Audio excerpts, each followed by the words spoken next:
from the creators of Relevant Magazine. This is the Relevant Podcast.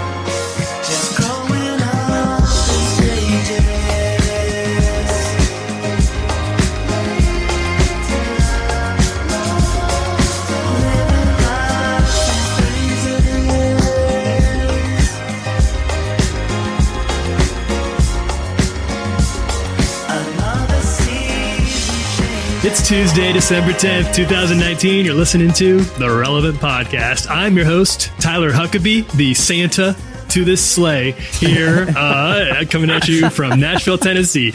Down there in Orlando, Florida, my chief Christmas elf in charge of the workshop, making sure all the toys go out to the nice kids. It's my friend, Chandler String. Hello. Out there kind of I guess you're out in Palm Springs today on assignment. That's right. In SoCal this week. Is Chief Reindeer, making sure keeping the sleigh going around the world is Jesse Carey. I prefer all three magi rolled into one. That all three wise men. That's what I'm bringing today. It's just wisdom.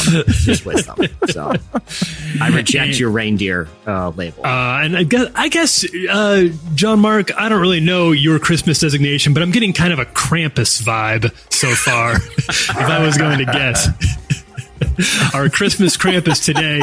We're always glad to have our friend John Mark McMillan on the podcast. Hey, John Mark. Hello. It's always good to be with you guys, no matter when, where, or how.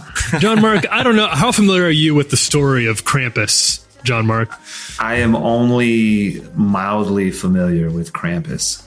Okay. Well, that does throw a wrench into my theory a little bit, but my understanding he's sort of a Christmas monster who like punishes the naughty kids, right? Doesn't he eat them or something? I think so. I think he has very violent retribution for basic naughtiness. Like, oh, did you tell a fib to your teacher? All right, not only are you not getting Christmas presents, you're not getting a lump of coal, you're being eaten by a horrific monster from M. Night Shyamalan's The Village. I think American Christmas mythology, like American folklore, is pretty nut. Like you get a lump of coal in your stocking, but in some of those like Nordic countries, maybe old Germanic lore, the Krampus comes and it's much more violent, and the stakes are just a little higher for Christmas over there. You better watch out. You better not cry, or you will be eaten alive. You'll be eaten. John Mark, I have a question for you, because you told us something very interesting, like your fall tradition. You know, I was picturing fall traditions. It's like, oh, going to a football game, or doing a bonfire. You go to medieval festivals dressed as like a knight during the fall. What are your Christmas traditions that maybe, did you have any that you grew up with that maybe not everyone puts into practice? Man, I don't know that my Christmas traditions are more interesting than my fall tradition. There's not much more interesting than dressing up like a king and walking around with a goblet in your hand all day. If I could find something like that to do at Christmas, I probably would. We drive around and look at Christmas lights with my kids. That's not very exciting to talk about, but it's fun. I think you could, honestly, I don't think there's a wrong time of year to walk around dressed like an old medieval king with a goblet. Like, I feel like you could make an excuse for that any time of year, including Christmas, because honestly, I want to make that tradition. I should roll that into Christmas. I found over the Thanksgiving break that my brother-in-law is a big fan of going to those medieval fairs. And doing a little bit of dress up. Him and his wife will dress up and go to and get the big turkey leg and the jousting situation. All that. This was news to me. I didn't know this, but I discovered it. I'm glad you guys brought this up, because I want to hear your hot takes, and they can be as hot as you guys want to bring them on turkey legs, because I think they look so unnatural. It looks like you're eating a pterodactyl arm. And it's more meat than I can consume. And I'm not comfortable. Like, there's no good way to bite it without getting turkey grease all over your face. Like, you really have to angle that turkey leg perfectly. And otherwise, it's basically you're rubbing a turkey leg all over your face. I am anti-turkey leg. John Mark, you're a medieval festival goer. What's your turkey leg take? Well, when everyone else is doing it, it's cool, right? And I guess that's the whole thing with the Ren Fest, is that everyone is, ridiculous. And so you can't sort of you don't feel out of place by rubbing a turkey leg all over your face because kind of everybody else is doing it. It's just, there's just no good angle to eat it. I mean, part of the turkey skin is going to hit the sides of your mouth. And John Mark, I know you have a beard. I occasionally have a beard. I don't want that. I don't want turkey grease. I don't be walking around with turkey grease all day. There's just no way to eat it. There is no, you feel like just a savage. And I guess that's the fun of eating a turkey leg. But I feel like after I attempt a turkey leg, I feel like I need a shower after. I feel like I need a good hose down, I know. I'm really weird about getting stuff on my hands too.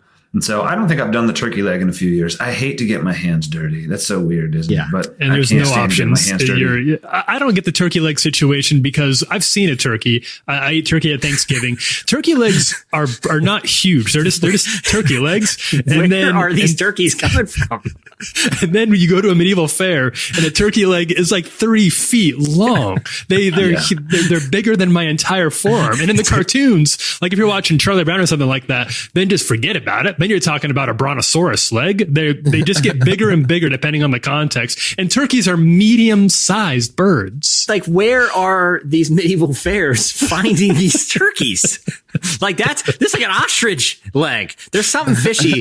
This is like an emu or something. Like something fishy's going on. I've never seen a turkey in imagery in the wild. Yeah, I've never seen a turkey in the wild, but I've never seen a turkey and thought, oh yeah, that leg is absolutely 4 feet big and could feed 9 people. Something's going on there, guys. Something is going on. Yeah. Well, in addition to something going on, we have other things going on this podcast today besides our medieval fair hot takes. Among them, Beth McCord. Oh, this is a good one. Beth McCord is an author and speaker. She's joining us to talk about her new series of books on the Enneagrams called the Enneagram Collection. That's out today. Also, John Mark, you're going to tell us a little bit about your best of the decade picks, your some of your top 10, your top favorite story, movies, TV shows, podcasts, albums of this decade, along with some more reader responses to our request for best of the decade selections. That'll be coming up later on in the podcast. But first, we do want to talk, as long as we got John Mark here on the podcast. John Mark, you just released a new single. I did just last Friday. Yeah, I'm a big fan. You know what? Hey, Chandler, let's play a little clip of Juggernaut, which just came out, if that's cool, man. Blossoms grace the trees, spring without permission rages on again. The ruckus that she brings, a juggernaut stimulating, merciless in a show power. Life is heavy, but it just won't stop. Life is fragile, but it won't give up. It cries for us. Listen to the voice of your maker now. Hear the one who calls to all you don't know how to be. John Mark, I love the new song. I love the sonic feel of it. And here's one thing I've liked about all of your music, and this is like probably a nerdy thing. I like all the aspects of your music, but this is probably a nerdy thing. But I feel like whenever you release new music, I'm always excited to hear how the drums sound. And that snare pop sounds so freaking cool in that song, man. Oh man, thank you so much. Yeah, we actually thought really, really hard about the snare on this whole record. Like, I said, I want to do 90s snare. And I think it took everybody a minute to like come along with me. Yeah. But we want this huge, like fat snare. It's like, yeah, that's cool. But it's like everyone's doing it. Like, I know this 90s snare is not cool at all, but I promise everyone's going to love it if we do it. Yeah. And then it just got cooler and cooler and weirder and higher and poppier and snappier from there.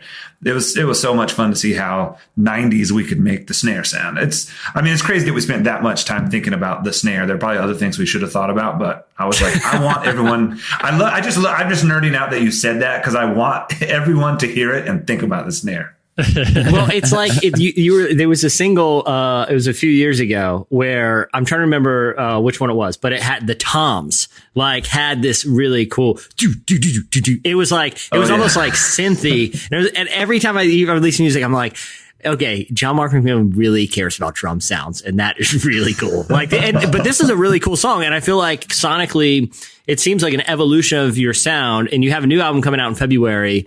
How is this album that you're going to be putting out different from what you've done in the past, in your opinion?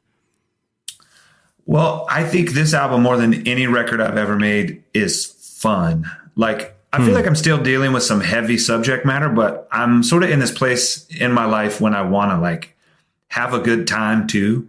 You know, so I'm singing about a lot of these existential kind of ideas, but I sort of like, I feel like like not to get too hyper spiritual or whatever, like the previous sort of season for me, sort of deconstructing faith, and all that kind of stuff. And I'm tired of hearing that word too, but we were all doing it. And I'm sort of in this place now where I'm like, I love living. Like, I love thinking about God, like, and maybe I think about God in weird, silly ways, but I'm like, you know what? I'm old enough now. I just turned 40. So I've got to be comfortable with all that stuff. So I'm just going to bring it into music and we're going to have a really good time. So I feel like a lot of the songs, there's more upbeat songs. Like I even thought, how can we make things maybe even offensively optimistic? There's so much anger, and I'm not even trying to respond to the anger. I'm just tired of it. Like, I'm just done. Yeah. You know what I mean? With the anger, and maybe there's reason to be angry in general, but I mean, gosh, I'm just sort of like over it all, Yeah. And so like, I think this record more than anything is fun. Like, it's a lot of fun. I think there are deep parts of the record. It doesn't mean that it's shallow.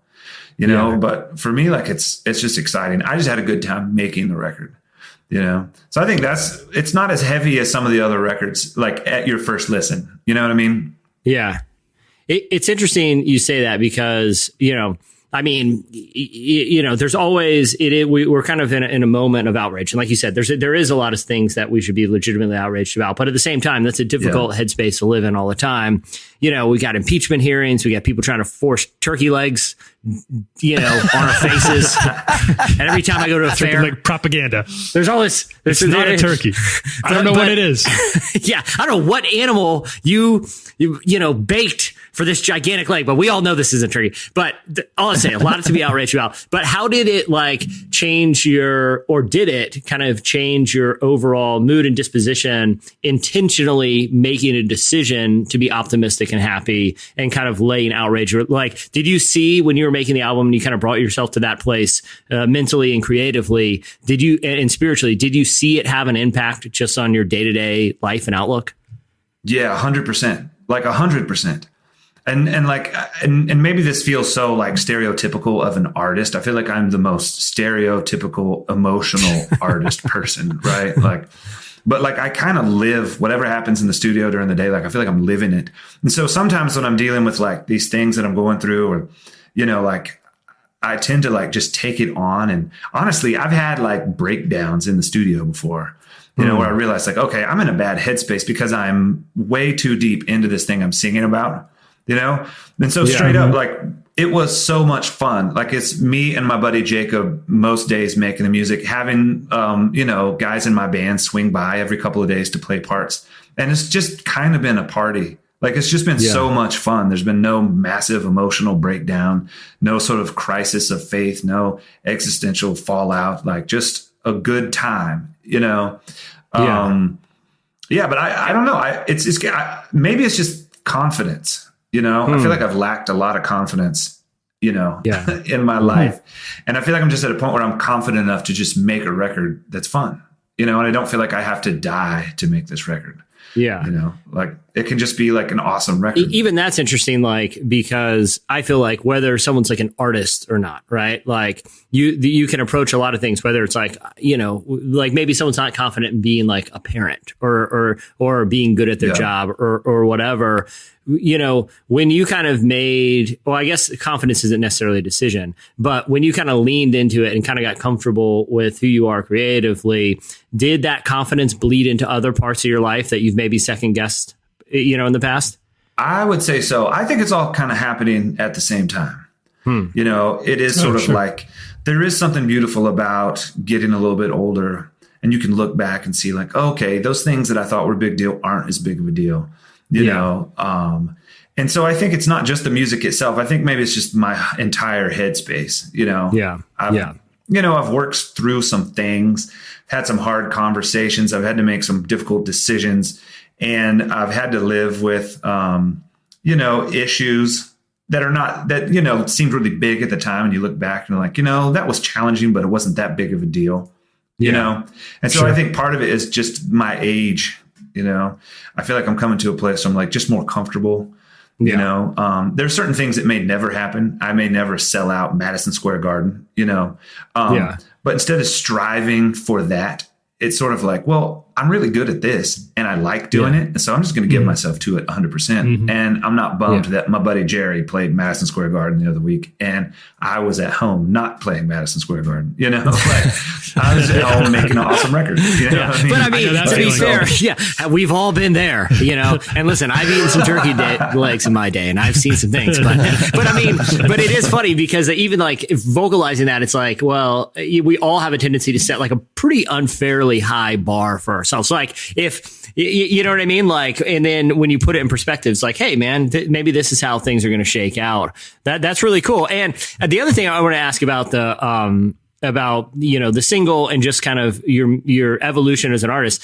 I feel like, from during the beginning, a lot of your songs, the actual like end product, that the delivery was reasonably simple in that it was a lot of guitar, bass, drums, kind of a traditional. But I feel like sonically, you're bringing in a lot of different new elements, kind of looking for new sounds. In terms of like sonically, in addition to like finding that cool kind of 90s snare to backbone stuff, what were some of like the sonic inspirations that you're bringing to this new record? Yep. Well, I bought a piano. It's probably about a year and a half ago. Okay. And I don't play the piano. But I was interesting purchase. we were at like a college or something, and the green room was like the band room, where the marching band practices. And I guess the band leader has this piano. And I sat down and I was just hammering out some chords and just hearing it sort of bounce off the walls. And I was getting ideas. And I was like, I love guitar. I played guitar a long time. For some reason, when I pick up a guitar, like I want to go to the same places. But when I played the piano, I learned like some chords to a Drake song. I could halfway play a Drake song. And I tried to learn how to like rap some of the words with the Drake song for fun. Yeah. And I was like, I really like these chords. And I wrote another song. And so I was like, wow, this is fun. Like, why have I limited myself in the past? It's sort of like there's a whole nother world out there. And so I bought a piano. I think it was my Christmas present last year, actually. I got it a little bit early. It was my birthday present. My birthday's in November. Anyway, and I wrote this whole record on that piano, even though I think a lot of the chords were like exactly the same. And Jacob, my buddy Jacob, came in. He's like, okay, well, we'll change the chords up. But the melody's great and the song is great. I was like, I wonder if people are going to know like every song is the same chords. He's like, no way. When you go back, they're not the same chords because we've changed them so many times. Yeah. But that's how I wrote the record. And I just learned a few chords that sounded like R&B chords to me. I don't even know if you hear those on the record, but it sent me to another place. And that was a lot of fun, and way outside of my comfort zone. Like I can only play in one key. I only know a few chords. But it was just inspired new melodies for me. I guess a different instrument, it just naturally makes you think of different things. Yeah. I think I was listening to a lot of different music too. I love rock music, but it got to a point when I kind of got tired of it.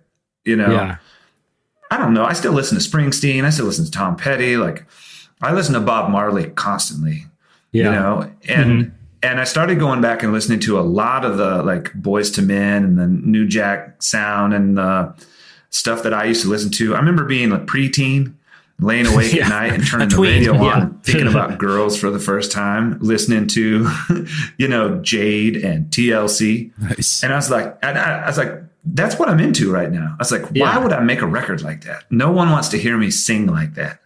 And I think at a point someone said, well, don't try to sing like that because that's going to be dumb. But the music can totally reflect that, and you sing like you, and it'll be cool. And so that's kind of how this record happened, which is, strange maybe. But I feel like I was pulling from totally different places in one sense, but in the other sense, this is stuff that's actually very close to me because it's really in me from my childhood, Yeah. Mm-hmm. The John Mark, the only thing that would have made that story better is if you were in the band room, the green room that had all the marching band equipment. And it was like, I discovered a piano. There's a piano back there. I started doing a Drake song. If you're like, there's a trombone. There was a sousaphone back there. And I started pouring out some Drake on that bad boy. And thankfully it was a piano back there and not, a giant brass. Though I'm pretty sure you could probably have fun with one of those giant instruments. I'm sure I could. Well, cool, man. Well, hey, can you reveal the release date and the official title? Yes. Okay. So, by the way, I haven't officially revealed the title or the date, so I'm going to do it right now, if that's cool. An exclusive. Yeah, let's do it, man. Of course. I know. So the album is going to be called Peopled with Dreams. Peopled with a D on it. I have to. Okay. The D is people. I've been hashtagging it, even though I haven't announced it. And I think people are like, "What? You misspelled it." I was like, "No, I didn't. I promise." It's Peopled with Dreams. And we're releasing the record on Valentine's Day. Oh, what a great day to release a record. Well, on purpose? On purpose? Yeah. On purpose. Yeah. I was talking to my manager today. He's like, we're moving it around a little bit. I want to make sure the vinyl is done in time to come out and everything. And sure. We kind of had an idea. And I was like, well, maybe we can push it back. He's like, well, we don't want to push it back too far. He's like, but this date is Valentine's Day. I was like, well, that's perfect. Let's just do it on Valentine's Day. Oh, awesome. Yeah, that's killer, man. It's kind of baby building music anyway, so it's like perfect. Oh, right on. Oh. Well, all right. So, lots of exclusives. A baby making John Mark McMillan album with heavily featuring trombone to Drake beats. Now, real quick. Well, I feel like we have to ask before we move on. What's the story with Peopled with Dreams? So it's this idea I've had for a long time. The whole of Peopled. And I think there's a lyric in the first song we put out, The Road, the Rocks, and the Weeds, the nights that you peopled with your dreams. And Shakespeare used to be really good at turning nouns into verbs. So people is a noun and peopled is a verb. William Shakespeare, I take it. You're just getting clear. We're talking William Shakespeare. William Shakespeare. Just want to make sure we got the right guy. The right guy. Yes. Big turkey leg fan. Yeah. Exactly. See, it's all coming together. It's all coming together. I know. I probably had this idea eating a turkey leg dressed up as a king reading poetry with a skull in my hand or something. But people, and this idea that like God peopled the world, right? So it's like God peopled the world with his dreams. Oh, and so the whole record is sort of an exploration of what does it mean to be a dream of God? What does it mean if the people in front of you are dreams of God? Like, are we the way God experiences reality? Is he experiencing reality through us? The highs and the lows, the pain and the elation of life, And so that's sort of the like filter that I wrote the record through, is this idea of being a dream of God. And, what does it mean if the universe is God's dream? It's just an interesting way to talk about a lot of things I wanted to talk about. Yeah. Well, dude, that's awesome, man. And it's Valentine's Day. We'll definitely, we'll talk about it some more before then. But dude, I can't wait for it, man. Congrats, by the way. It's a big achievement. Get another album. I know. I'm stoked. And that first single, Juggernaut, is out now. You can listen to that wherever you get your streaming music. We are going to take a quick break. When we come back, Slices. And I'm patient.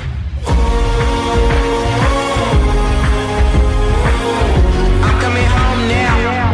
I'm coming home.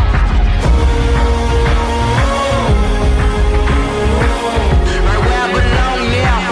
Right where I belong. They looking for saviors, I'm looking for safety. They never gonna break me, take me down in my knees. Believe I'm never gonna beg or plead. I never say never, but I guarantee. Gather my strength, going hard in the paint. Paint you a pictures, put on display. I'm renegade, they don't give, then I take. You're listening to Home by Vince Staples. At the beginning of the podcast, you heard Patience. It's by Tame Impala.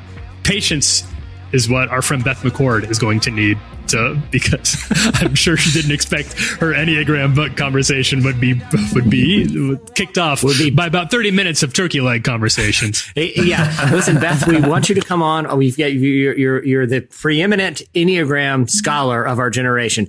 We do want to let you know that the conversation will be bookend with extensive hot takes, controversies, and theories about what turkey legs really are. So anyway, come on and we'll talk about the Enneagram. It's supposed to be how they feel. That's how like, we pitched it. That's how I pitched it to our publicist, and man, they were thrilled. On board. They were over the board. moon about this. Yeah. I wonder if this is how you feel if like you're a reporter on NBC or something, and you've got your big impeachment. That you've been working on your big impeachment bit. They like 6 produced minutes, and then they're talking about Ariana Grande's new boyfriend, and like they're still going. It's like, okay, got enough to knock a minute out here, 2 minutes out. And by the time you get there, you're like, well, the impeachment proceedings are going on. We'll see you next time. Bye. Who's on the Late Show tonight? Yeah, exactly. Well, it's time for our look at some of our favorite stories that caught our eyes this week from the podcast. It's time for Slices. Jesse, why don't you start us off? All right. I stumbled upon something, and you guys may have seen it, that is really baffling to me. And I'm interested, Tyler, you and John Mark's opinion about something that was in the news this week. And it is a video trailer for a video game. I'm so glad you're bringing this story. That is coming out on the like PC, streaming gaming platform Steam, right? So that's a platform that big companies and kind of smaller independent studios can create kind of out of the box games, and people with subscriptions can go and play from their computers. So there's a lot of interesting games on there, but they're relatively conventional in their delivery. Well, this game that was a trailer was posted and a teaser for a game. It's coming soon. And it's from a studio that has no real background, right? So no one really knows about the people behind this game. The game is called I Am Jesus Christ. It's very straightforward. Okay. It's not called like Savior. It's not called like King of Kings. It's the full sentence. I am Jesus Christ. The premise of the game is you are Jesus Christ. So in the video for this, and it doesn't look like whoever made this video didn't spend not a lot of money. Like, I'm not saying they blew out the bank for this, but they certainly spent something. And if they developed an entire video game with the graphics that are depicted in this video trailer, then this was a serious undertaking by a lot of people. So the premise of the game is, and the videos show this, is it's like, it's first person. So, like a first person kind of like shooter, but you, instead of like seeing like a gun, like you would in like Call of Duty or like Doom or something back in the day, you see like Jesus' 2 hands. Like you're walking around and you see his 2 hands. His hands are outstretched, kind of like The Walking Dead. Like they're out in front of you. He's sort of for some reason he's constantly like zombie mode. And occasionally, like when he approaches someone like someone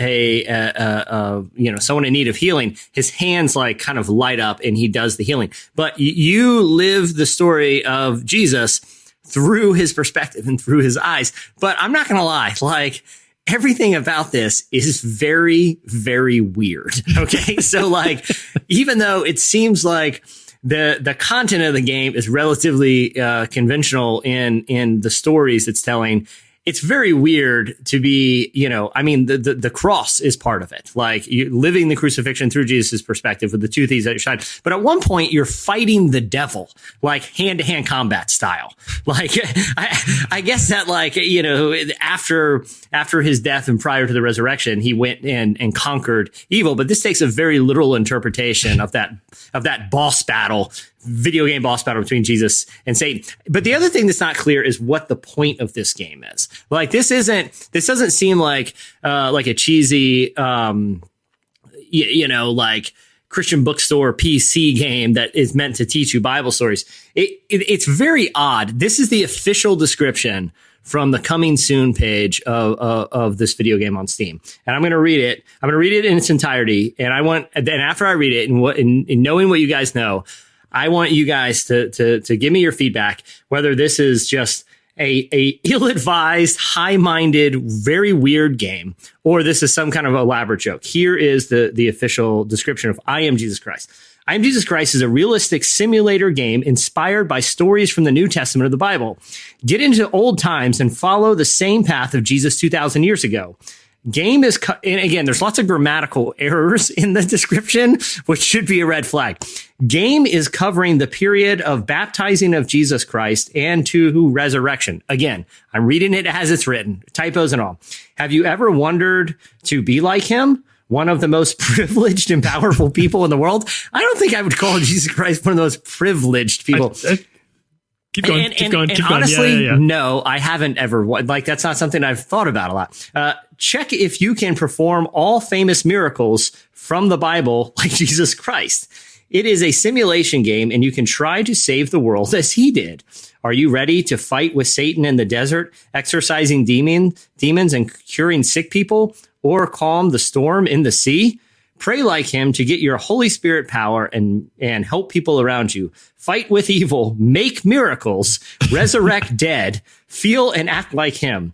If you a game lover, why not get to know his past? I think that's supposed to say his past or path, his challenges, his sufferings, and his power. Reach the final stage of resurrection and show the world you are alive. Okay.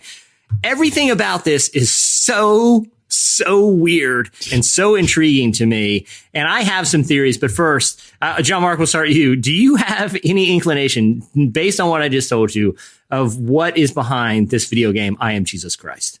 I have no idea, but I want to play it right away. So do I. Oh, yeah, absolutely. I'm going to subscribe to Steve just to play it. Honestly, especially with the grammatic errors and things, I feel like it's a joke. But I haven't seen it. Yeah. I mean, I haven't seen the trailer. I only know what you've told me right here.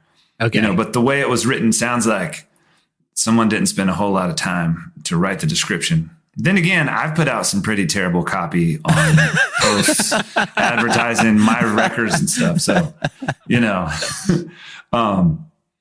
wow. This day and age, I wouldn't be surprised though, if it was real.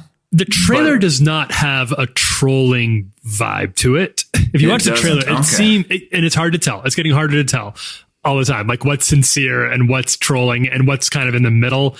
But the vibe of the trailer is very kind of austere and very earnest, I would say. Yeah. The glowing hands are weird, but it looks like they were done. It looks like they came by it sincere. It's not like one of those kind of like 8-bit. You see these things, you see these things. Like it's not. Yeah, this isn't an iPhone game. This is a real. I've got a lot of thoughts. I've been thinking about this all weekend. I got a lot of thoughts. I don't know. So do I. Well, okay. Here's the other thing that's curious to me is like, it doesn't seem to have any like, and I use the word evangelical, not in like the denomination or like demographic sense. I mean, in like the evangelism sense, right? Yeah. It doesn't seem to have any like evangelical aspirations. It's not like live the game and hear the message that can change your life. It's like, ever wonder what it'd be like to be Jesus and have these cool powers? Like, it doesn't seem to have like any sort. It's not like this game will help you learn the Bible. It's like, no, have you fighting Satan and turning and making fish and bread appear would be pretty cool. It's something about it to me is obviously something's being lost in translation with the description. Sure. Like literally, I think that sounds like it was written in a different language, and then maybe a subpar translation into English would be my guess.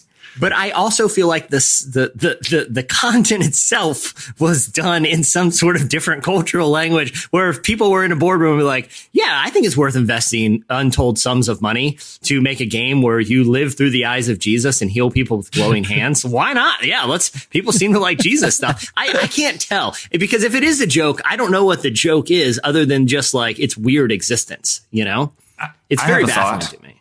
What if it's like, some folks in Japan who loosely know the Jesus story and are like, this would make an awesome game. Because I swear we do that with their stuff. You know what I mean? Yeah. That's true. Well, I mean, that's it's like when you see like one of those documentaries about like Christmas in Japan or something, and it's like Santa, they think is like Jesus's dad in the manger or something. It's like, it's kind of close. It's like, I see what you're going for, but I think something essential is lost there.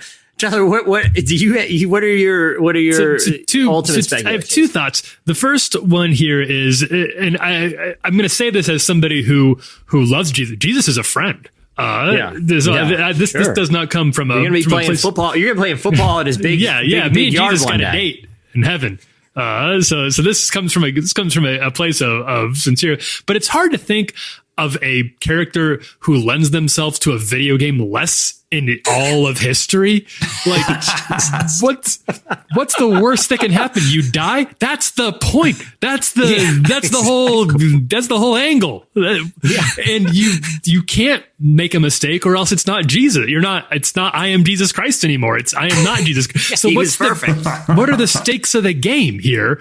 I don't know what is there a power level? Does this Jesus have like is it in does he have like PowerPoints where if you heal too many people in a day, you have to go find a save point or go to the 2 loaves of bread or 40 something? days or something? There's no version of this that doesn't sound blasphemous at some point that makes it an interesting game. But having said that, I want to say my other point.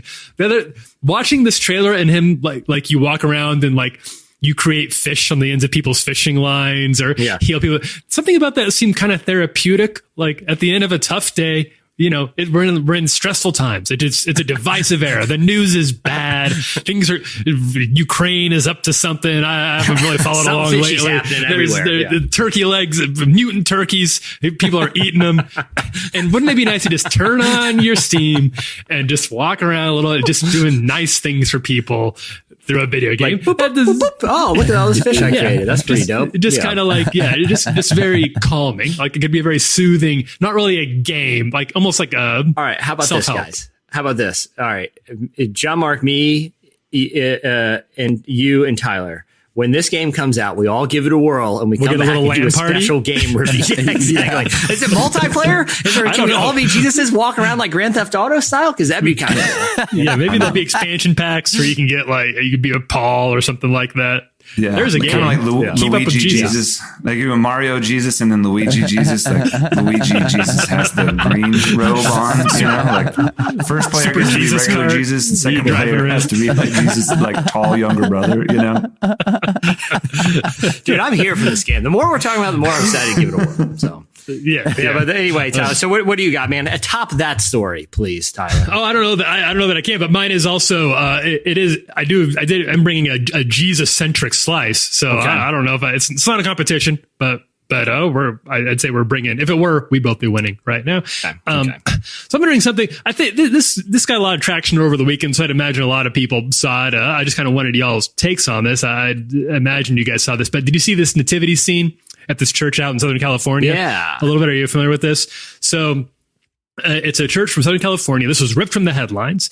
It attracted attention for what was really a very provocative nativity scene out in front of this church. You'll have to forgive me. I know we don't usually do visual slices on the podcast. You can see this picture at relevantmagazine.com. I'll describe it to you guys, but it's Mary, Joseph, and baby Jesus, the life-sized figurines, but they're not huddled around a manger. They're each separated in what looked like sort of makeshift replicas of ICE immigrant detention centers.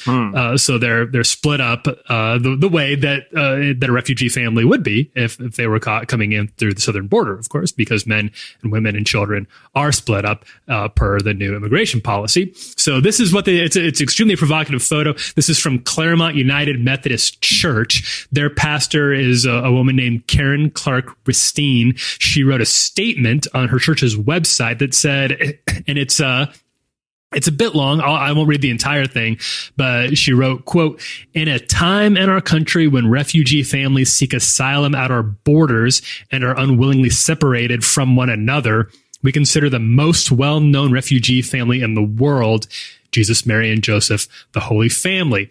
Shortly after the birth of Jesus, Joseph and Mary were forced to flee with their young son from Nazareth to Egypt to escape King Herod, a tyrant. They feared persecution and death." It goes on a little more from there, but this was I saw this getting passed around a lot. It's quite an image to see it, and evidently inside. I did not see a picture of this, but evidently inside the church, once you go through, that's outside. Inside the church, they have another nativity scene in which they are all reunited in the actual or a replica of the manger itself. What sort of commentary did you all see about this, if you did see any? Well, I think, I've seen people, because people on Twitter like to be mad about a lot of stuff, right? So there were people that were like, oh, they're politicizing the nativity. But my thing is like, look, the nativity is already a loose interpretation and a conflation of a lot of stuff in the Bible. It's not a historical, like if I go see like a living nativity at a church down the street from me or whatever, it's like, this is symbolic. Like the three wise men weren't there the night he was born, you know, like it probably, you know, this is a, you know, front yard of a church interpretation of a larger story that has a lot of elements because they're trying to communicate a larger idea, right? Mm-hmm. They're trying to show the humility of Christ's birth, the juxtaposition of these rulers going to acknowledge, you know, that this humble baby born to these difficult circumstances, you know, the submission of their power, you know, the supernatural, you know, when you see like angels depicted in these nativities, you know, it's the supernatural meeting the natural. They're communicating a lot of big ideas with symbolism. And ultimately, that's what I feel like this nativity scene is doing by putting the Holy Family into separate cages. It's a stirring image, but that's the point. It's supposed to make you question not only current political policy, but how does that match up with your faith? I think, you know, when you think about it in those terms, I think it's pretty effective. John Mark, what is your take on this particular church's nativity scene? Man, I think it's I want to say it's beautiful, but it's not beautiful. It's beautiful because it's a beautiful example of something that's not beautiful, you know? Yeah. Like I love it. And I have a friend who has this idea, and he doesn't talk about it much because he's afraid it's going to be controversial, but I like to bring it up every now and then. You know, when we read the Bible, we're always the hero. We're always David, and we're never Goliath. You know, we're always the children of Israel. We're never the Philistines, you know, but if you are a believer and you have risked your life and your family's life to try and, you know, cross the desert, to try and come to a place where, you know, life will be better. And you assume that people are going to welcome you in, and you get there, and then these people put you in cages, you know, why? Because you were trying to find a better life for your family. Right.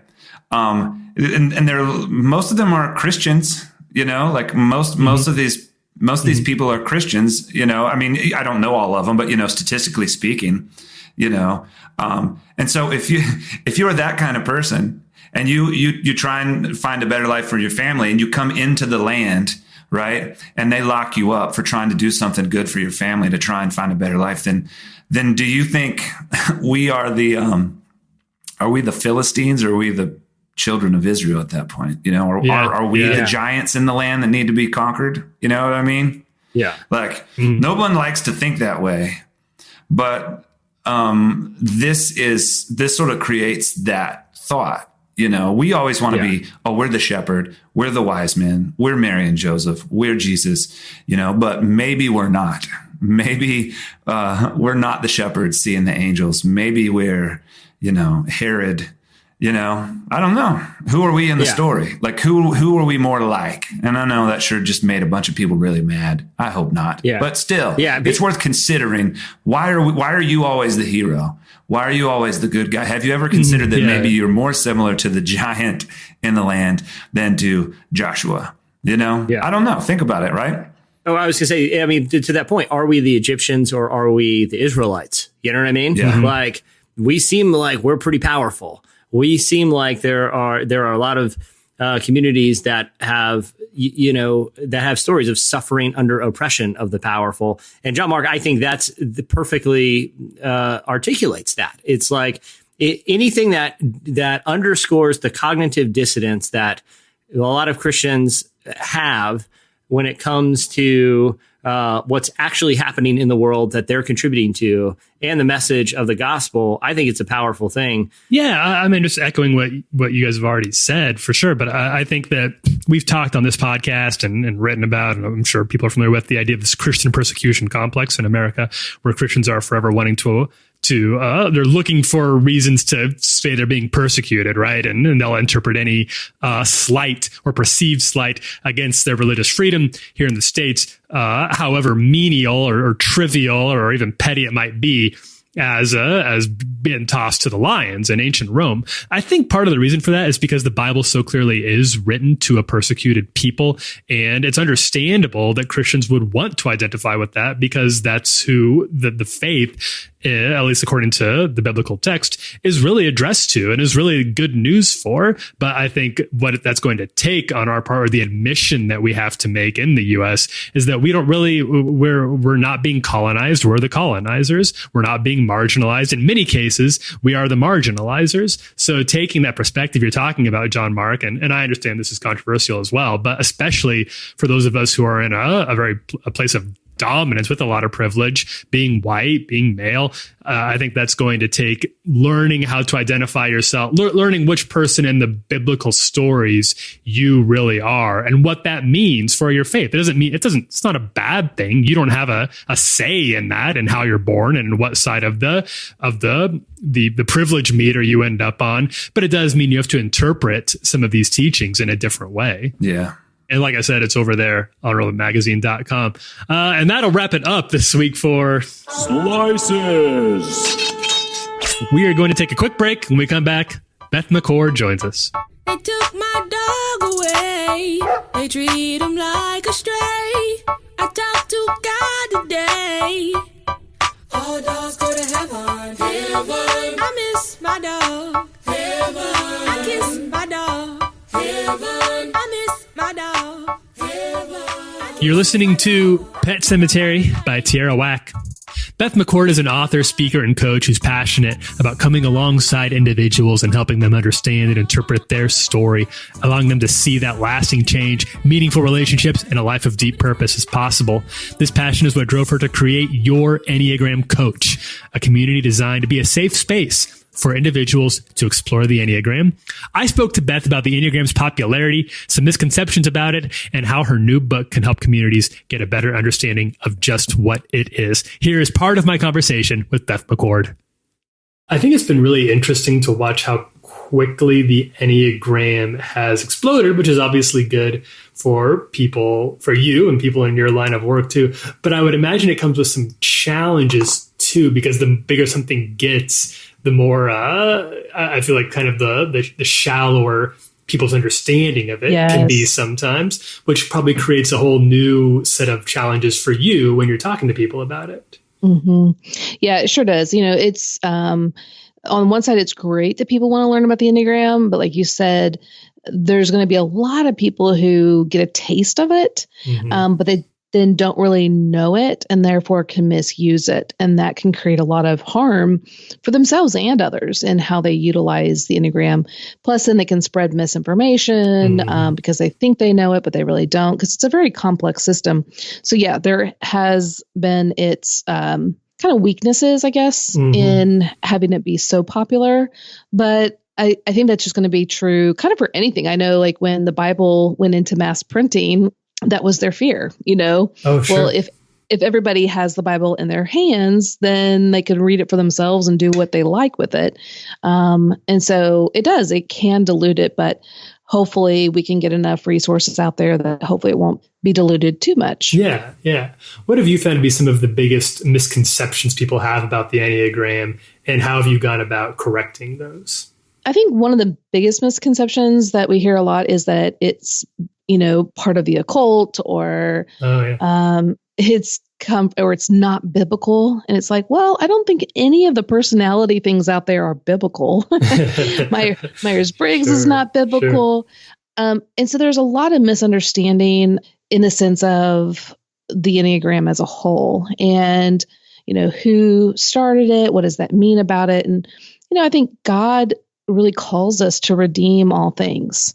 One, even ourselves, we ourselves are sinners, and Christ redeemed that for his own purposes and glory. And so I think we can take this tool, it's an insightful tool, and use it for his glory. And so with my husband, have gone to 4 years of seminary and being in the ministry for 20 years, our whole focus has been to only access and utilize the parts of the Enneagram that are beneficial to our own personal growth with God. And so part of that is reworking some of the language and understanding of the Enneagram and putting it into our own words so that it fits accurately with theology, correct way of understanding a gospel-centered approach. And so that means that there might be some things that we've not focused on because it doesn't necessarily fully align with focusing on becoming more like Christ. And so, I appreciate people's concern.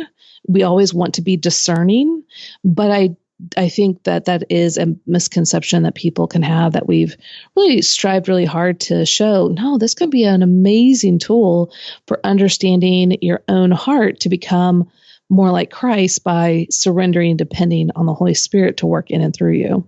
I did want to talk to you a little bit about the actual collection coming out here in a few days, which we haven't gotten to at all yet. So it's different. And I haven't even gotten a chance to read it, so I'll be asking you all about it. But it's just split up into every type, and which you co-wrote with different people who are that actual type. Is that correct? Actually, no. So So the Enneagram collection is all me. But I do have the foreword written by someone of that type. I understand. Yeah. Okay. That makes more sense. Yeah. And so it's really fun. So like Ryan O'Neill, who did all the Enneagram songs, he wrote the one for type 9. Yeah. Yes. Chris Hewerts wrote the one for type 8. So, we really tried to ask people who are very well versed in their type to write the foreword to kind of give a perspective from that type side. But I wrote all 9 books. And what's great is they're 21-day journals. And I break down their personality into bite-sized lessons in 21 days. It's to be insightful, simple, easy, digestible, but also highly reflective. And so we have, after each day, there's reflection questions and places to write. The great thing is that every journal has the same topics for every day, and there's common content throughout. So what's your type, by the way? I forgot. I'm a 9 as well. Okay. You are. Okay. Well, so we'll pretend you're an 8 and I'm a 9. Okay, so so we'll just pretend. And so if you're an 8 and I'm a 9, and we're reading the journals together as friends or in a small group or a book club or spouses or whatever it is, we would be reading about the same content. So let's say you get to the day on wings. There'll be common content where I'm explaining what the wings are in general, but then I get into the type specific content. So you would have your wings for type 8 and mine would have type 9, and then the reflection questions. And so you and I on that same day could go, hey, what did you learn about your wings? What did it say? And here's what it said about me. And this is what I learned. And so it's going to be, obviously you could do it by yourself, but it's also going to be a really great vehicle for all these Christians who are really excited about it to actually do something together and yet customized for their type. What would you say the person who or the couple or community that goes through this collection, goes through these together, what would you say at the other end of it? What's the goal? What's the best case scenario? Not only that you'll understand your type more, but what will that mean for your life? Oh, absolutely. Well, so in seeing how there are 9 valid perspectives of life, there are 9 ways that we all see the world. Now, you and I are the same type, and so there's going to be a lot of similarities that you and I can go, oh my gosh, yes, But most of the time we're with people that have different personality styles and they see the world differently. But most of the time we kind of know that's true, but most of the time we react to people as if they should see and do things the way we would do them. And so we get frustrated and annoyed when they don't or hurt. And that's when we knowingly or unknowingly commit a suicide. This is where we harm, hurt, or destroy relationships because we assumed they were doing it for reasons they weren't. And so by understanding the 9 types and that we have our own struggles and wonderful attributes, but so do they. And how can I understand them? So it's kind of like taking off your own sunglasses with a colored lens and putting on theirs. And that's going to give you grace, compassion, mercy, forgiveness, love towards one another, where maybe you struggled with that before because now you see, oh, they really struggle in this area. Or, wow, they're really great in that area. I so appreciate them in that area. And so that is what we're really hoping for. But we can't get there unless we've done our own work and our own growth. When we are mature and growing in our likeness in Christ, we will give compassion just like Christ gives compassion, and reconciliation, and restore relationships. And that's what Christ is all about, is reconciliation with all of us. And so we want to extend that to one another, but we can't if we are annoyed with everyone or frustrated or hurt. And the Enneagram bridges that gap for us. That was Beth McCord. Next up, John Mark's Best of the Decade. Chestnuts and fire, holly and hay, Jesus and Mary, what a great day. Evergreen tree, covered in snow, Tower of Babel, Tower of Gold. There's Aunt Marie and Uncle Bob, they give us good gifts like Mary's. You're listening to Come On, Let's Boogie to the Elf Dance by Sufjan Stevens. Something we've been doing here over the past couple of weeks as we come to the end of the decade, as we start wrapping up, putting a button on the 2010s, is we're talking to you, the listener, and also to some of our guests about their favorite things of the past 10 years, getting the best of lists in terms of movies, music, books, podcasts, video games. We got a late entry for best video game of the decade. We'll see what happens at the finish line. So this week since we have an artist, a creative artist, somebody who's been a regular part, not just of relevance coverage, but so been a fixture of sort of the lane that we cover in general for the past 10 years, John Mark with us today. We wanted to hear a little bit about your favorite things of the decade, John Mark, and we're going to talk about some of our other listeners' entries as well. But John Mark, were there any movies or albums that really stuck out to you as being the best version of themselves for the past decade? Man, so this is always really hard. I feel like I've got to look through my Spotify to see what I've been listening to.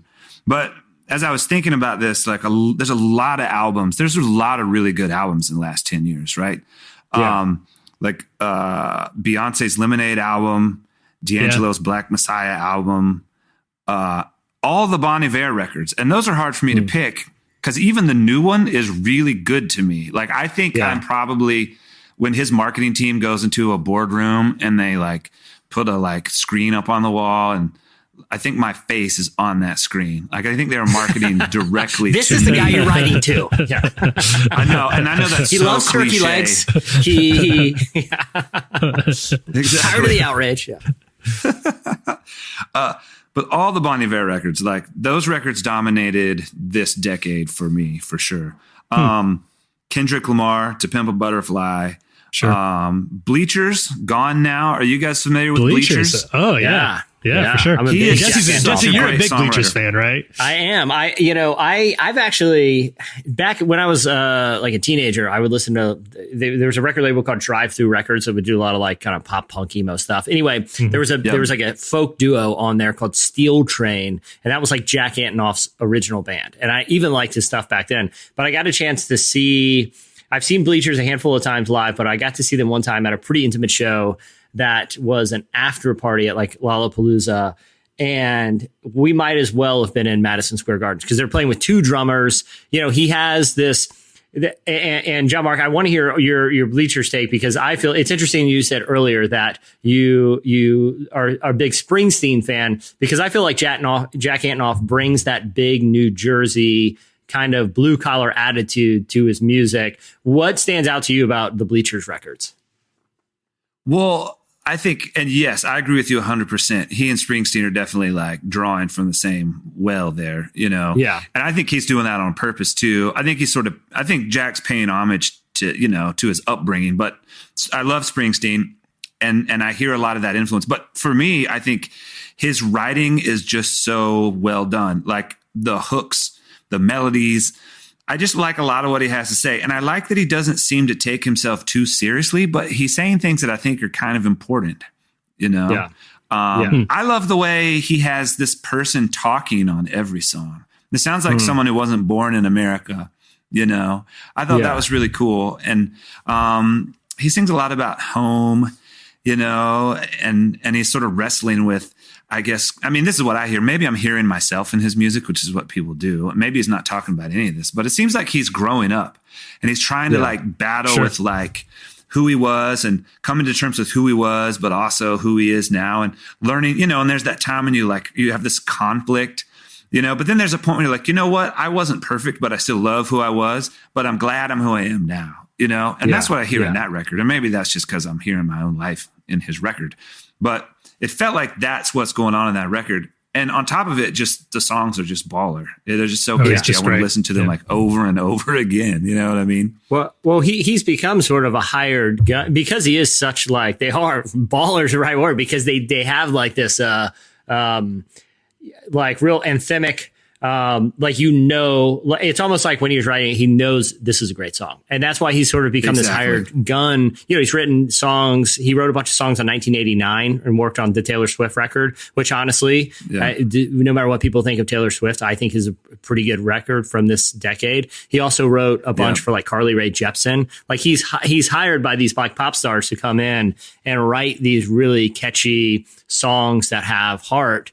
I totally agree. I think he's one of the standout artists of the decade. Now, John Mark, I know you're a big MCU guy and spend some time in the movies. Or were there any films that jumped out to you of the last decade that you'll kind of look back on that were emblematic of the 2010s?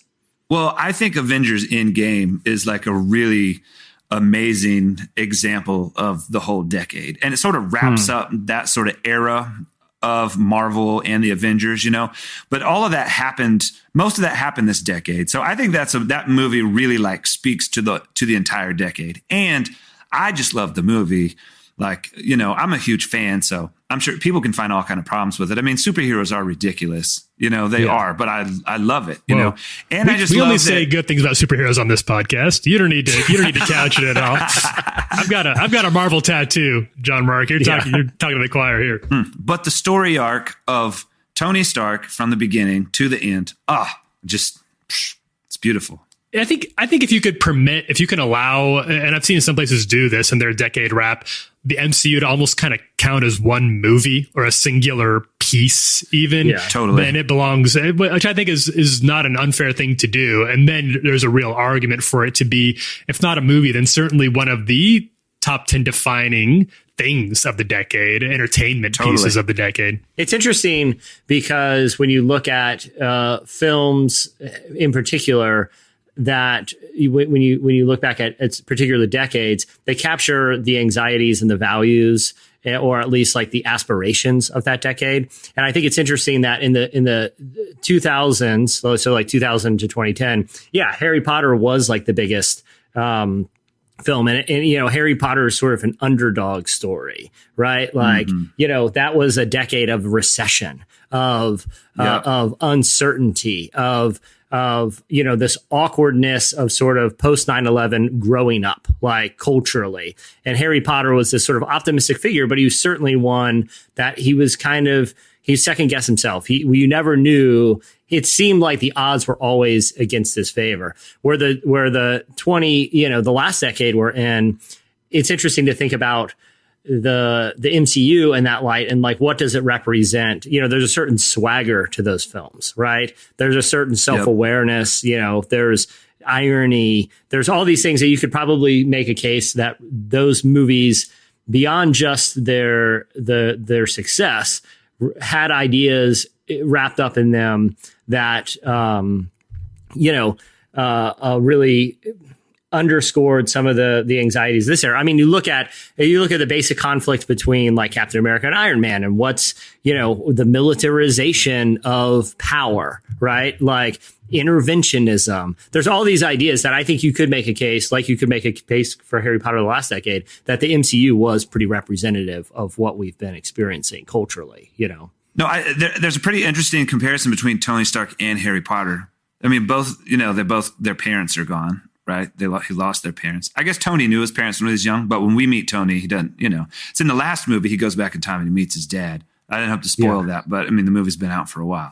Right. What? And so both Harry and Tony have this issue with their dad that they sort of come to terms with towards the end. Like there's this comparison, but you're right. Tony starts out on the tip top. He's Malfoy. He's rich, right? He has all the money. He has everything. What he doesn't have is a reason, as Harry has nothing but a reason, right? But they both kind of end up in the same place towards the end, right? Like selfless, and they give of themselves. And I don't know. That's a really interesting idea, though, of how those two different franchises speak to the era. Because you're very right. I think you're right on. Yeah. Yeah. So our listeners send us some interesting. I want to mention a couple. I know we're running along here, but there's a couple that our listeners sent us that they felt like jumped out this decade. Scott said, and we've talked about some of these, but Scott, particularly the ones that jumped out to me, is the podcast Serial, which I agree was formative, not only because of what it did for podcasting, but the true crime genre and people's, sort of care for the justice system. I feel like awareness of prison justice system reform. It was huge for that. Yeah. But the two TV shows that Scott mentioned, Parks and Rec, which I totally agree. I think we've talked about that before. Like, I feel like that was a really important show for the era. But this one, I'm a big fan of this show, Nathan For You, which was on Comedy Central, had a brief run. And it was sort of this hybrid prank show, reality show, send up, but it also provided some really interesting commentary, I feel like, about consumerism, about entertainment, about commercialism. It's super funny, and I feel like it's a show that could only exist in this era. Like, it's too weird and too kind of on the nose. I don't feel like there will ever be another show like it. And there was definitely another show before it. So I think you can make a case that even if it wasn't one of the best shows of the decade, it was certainly one that stood out. Tyler, reading through some of what the listeners send us, was there anything that jumped out to you?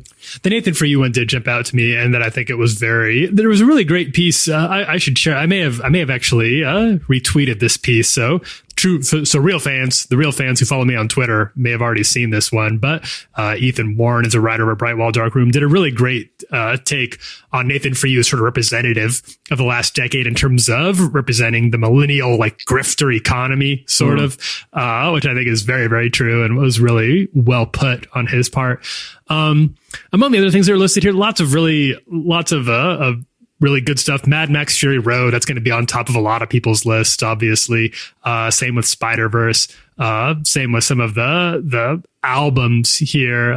Random Access Memories. I'm glad to see Ben remembering that one. That was such a big album when it dropped, and then it kind of got forgotten for reasons I don't totally understand. I think that album holds up. John Mark, do you have a Daft Punk take? I'm a big fan of Daft Punk. I don't know. I mean, I remember them from like the 90s. Sure. And then I heard their huge record from a few years ago. But other than that, I don't know like the deep cut Daft Punk stuff. They've got it seems like they have a real love of the craft, and I really appreciate how much time clearly time, effort, and love goes into it. And I don't think we've seen anybody else list this among their best TV shows of the decade, but I think it does deserve to be on the list. The Good Place on NBC. With Kristen Bell was definitely, at least that first season was such a wild ride. You just did not know what you were going to get into every single week. It's been good throughout, but I won't spoil it because I don't know that it's been around long enough to say it's safe to do that yet. But I think that the way that it subverted its own premise by the end of season 1 really rocketed it towards the top of most interesting TV shows I saw over the last 10 years. Yeah. And I think there's a case too. If you were making a short list of artists that really defined the decade, you obviously, like John Mark, you were saying like Beyonce would be on there. I would say Ava DuVernay as a filmmaker would be on there. But I do think Michael Schur, the showrunner for The Good Place, is quietly one of the more influential cultural forces. Not only did he create Parks and Rec, not only did he create The Good Place, not only did he create Brooklyn Nine-Nine, he was also one of the major creative forces behind The Office. He actually played Cousin Mose in The Office. And I feel like his work, is ironic in a lot of ways, but beams with this optimism that isn't afraid to ask big questions and tell interesting stories, but always kind of leave you feeling pretty good. Like I think The Good Place is a good call. So But yeah, we can, Tyler, why don't we have listeners keep sending us, we got a couple more weeks here for the decades out, man. Yeah. If you've got a take for a movie, a TV show, a book, podcast, album, you know right where to find us. I love doing these retrospectives, and I'm putting together my own right now. We'll be coming out with Relevance Best of the Decade here pretty soon. Yep. We got a fefew more. We got to hash out a few more fights before we come to our definitive list. But got a few more turkey legs to gnaw on, and then we'll let you know. Yeah. And you know what? I think with that, we're probably going to wrap it up for this week. We want to say many thanks to Beth McCord. Make sure to check out her books. You can find everything that she's written over at yourenneagramcoach.com. I've sat in, she's been kind enough to give me a few Enneagram coaching sessions, and it's been a really, really good thing for my life. And I can't imagine anybody not appreciating some time spent with her. Also, thanks to our friend, John Mark McMillan. That new single Juggernaut is out now, and Valentine's Day. I'm looking forward, John, I need some new baby making music in the house, so I'm glad you're coming through for us. Dude, thank you guys so much. You're always so nice, so kind. I love this show. So this show is on my 10-year. Oh, thanks, buddy. How about that? Hey, thanks a lot. Your stuff too, man. Right back at you, man. And hey, as long as you're over on our Apple Podcast page, maybe give us a good review. We could your good reviews do help us a lot. So if you have a 5-star comment or to add to the list, then we even go through and we read a few of those.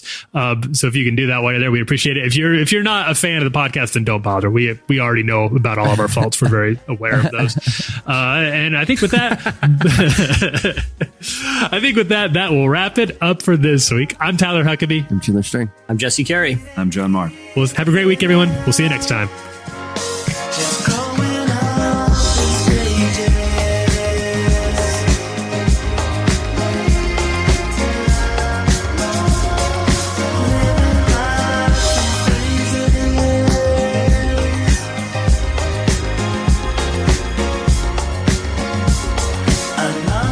Thank you for listening to the Relevant Podcast.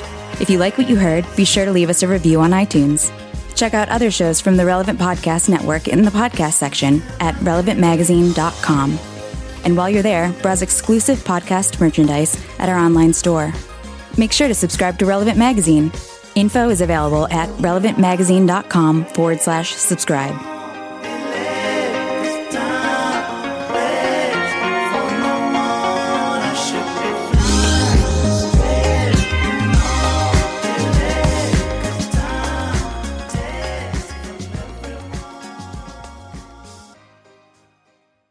Got a few more turkey legs to gnaw on, and then we'll let you know.